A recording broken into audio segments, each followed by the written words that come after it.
Lisa, is it feeling a bit like every game's an elimination final now with 4 matches left and 3 games outside the 8? Yeah, big game. They all are actually at the moment. Disappointed to have 2 losses on the road, but I believe we can beat any team we come up against, and Melbourne are a really good team. But I think we're up for a challenge. We've obviously reflected really strongly from our trip away and looked at some areas in which we need to improve, but excited for the challenge of Melbourne. So you're not daunted by what Melbourne's put up this year? No, they're a terrific team. But yeah, if we put our best foot forward, we'll be okay. They've obviously got some really good players. I truly think we beat them last year, so we're in a good spot to be able to learn some of the things from that and go forward again. And yeah, we've been just a little bit off, so we have to tweak a few things to improve this week. And I have full belief in our team can do that. One of those offense, your percentage needs some work. Yeah. Absolutely. I think we had 26 inside 50s in the last quarters of both games and we couldn't score. So we have to get better. These tight games are hurting us. So we need to put more scoreboard pressure on the board. And we've got a few things this week that we'll throw in that I'll let you know about later today.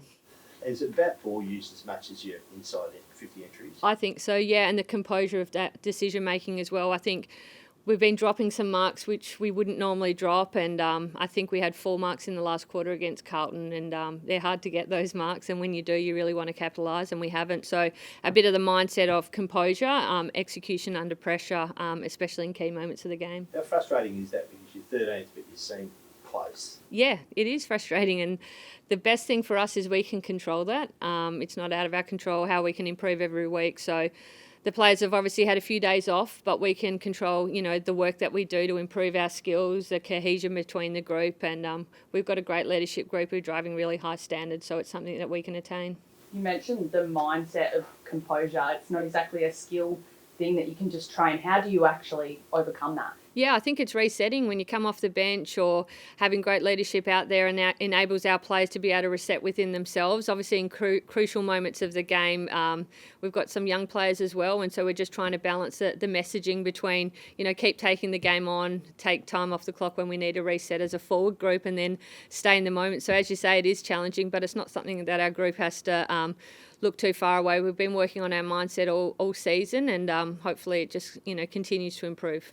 And that probably also plays into the fact that there is only 4 games left, and the pressure probably does bear down a little bit. How do you keep the group composed as a whole, not just in the game, but week to week, just keep doing what you're doing? Yeah, I think in review we just focus on the things that we can control, and the last 2 weeks we can control a lot of what we need to improve on, and that's the best thing about this group is they'll keep charging, they'll really work on those. We've obviously got a really good session this afternoon, then we've got captain's run, so plenty of time to improve, but sometimes you can make things seem a bit bigger than what they are. We're in games, which is really important, where we've got momentum at times in which we can score and we're just not, so that's in our control.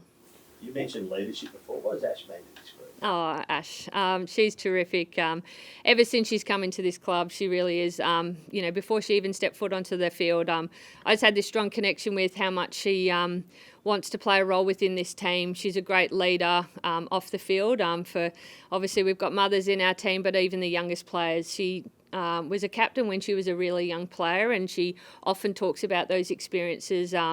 I think she played 3 years where she didn't get a game, and I think the important messaging in that is sometimes you learn your greatest lessons during that time, and the knowledge that she imparts on our group is amazing. She's a great sounding board for myself as well, and to have someone, such a high calibre player in person, I'm really lucky to have her in the team.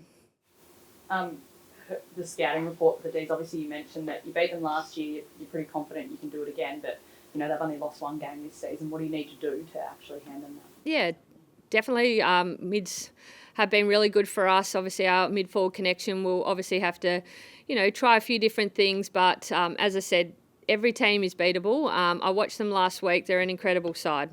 They've got some great talent. Obviously, Kate Hall's a great captain, but every team I think you've seen over this season is beatable. We believe we've got the team to be able to do it, and I'll completely back our team in. We've got great belief within this group, but we have to get things right. They're not going to give you too many opportunities to miss the mark, and so we want to be on our best, and I'm sure we will this week. You mentioned Kate Hall. Who gets that task? Great question. Brazill, do you want to? No, I think it's going to be a team effort against her. You can't really have one player just playing on her. We've got 21 girls that are going to have to stand up and play a really strong team defence against a player that can play inside, obviously, and forward. But yeah, great challenge for us as well, and they're the challenges we want. Is there any more clarity on a timeline for Orlo yet?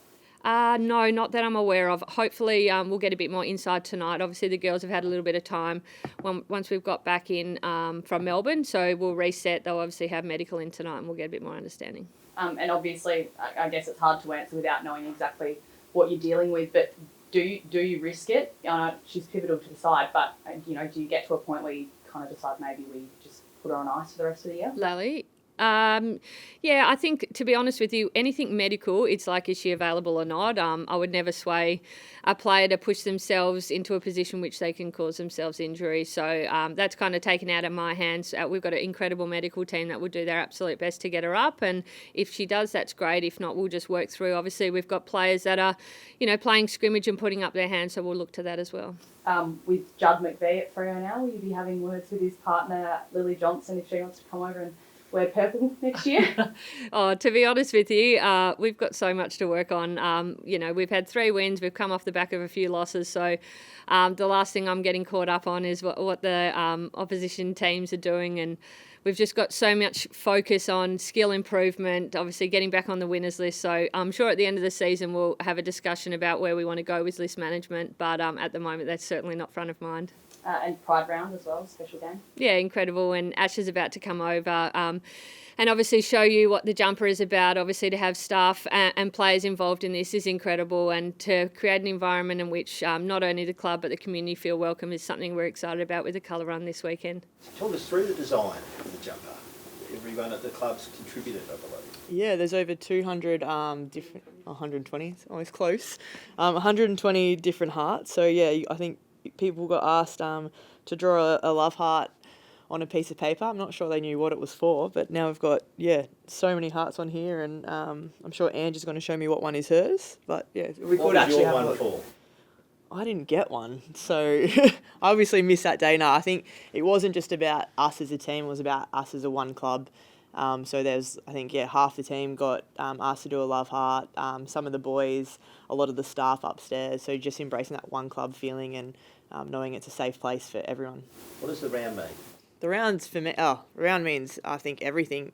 Coming from a different sport where I didn't have a pride round, and being an open gay athlete myself, I wish as a young kid there were games like this so I could feel comfortable, I guess, in my own skin. I remember coming through as a little kid, knowing I wanted to play for Australia, but never seeing anyone gay, I guess, play netball before. So for me, I honestly believed if I ever came out or was myself, I wouldn't get selected. So, being the first open netballer was a big thing for me. And, to now look at all these kids who can just be themselves, run around, chase a footy and not have to worry about who they are, where they're from, I guess, it's a pretty big thing.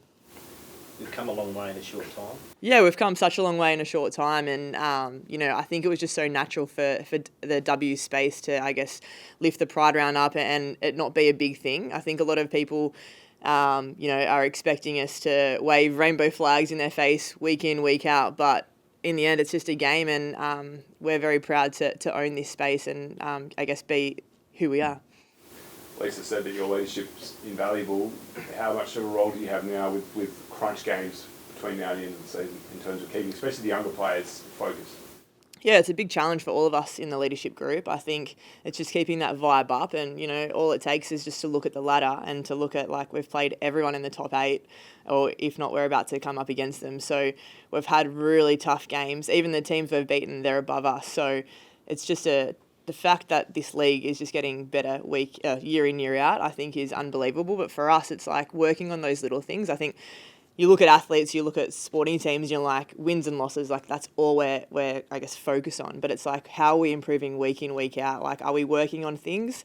Are we then seeing it in a game? And at the moment, what we work on at training, we're not seeing it how we'd like to in a game. So our biggest thing at the moment is just praising those little things, praising a ground ball get, a kick into our forward 50. All these little things add up, and it's, for us, that's what we're not capitalising on at the moment. How do you capitalise on that? I guess from a skills perspective, how do you, I guess, reassure the girls that they are doing the right things. It's just they just need to finish the job. Yeah, it's just belief, and I feel like as soon as you start losing games and like it's not just, I guess, in-house, but like in the media, going home, like you have people like saying all these different things where it's just trying to narrow the girls', I guess, mindsets and ears. It's like all that matters is what your coach is saying in the end. And so we watch so many clips. It's not just the negative clips. Like we watch so many trademark clips about what we're doing right, and it's just getting, I guess, the players to do more of that and feeling belief. Like I know for me, as soon as I'm like down on myself or I'm, angry, whatever, my skills just go out the window. So I think my job as a leader is just bringing that joy, reminding yourself it is just a footy game in the end. So yeah, bringing that, because when we're in that headspace, we seem to have a lot better skills. Yeah, it seems like, I guess, when you get a bit of momentum, you really show those, I guess, really strong passages of play. How do you continue that when there's a lot of pressure on the group?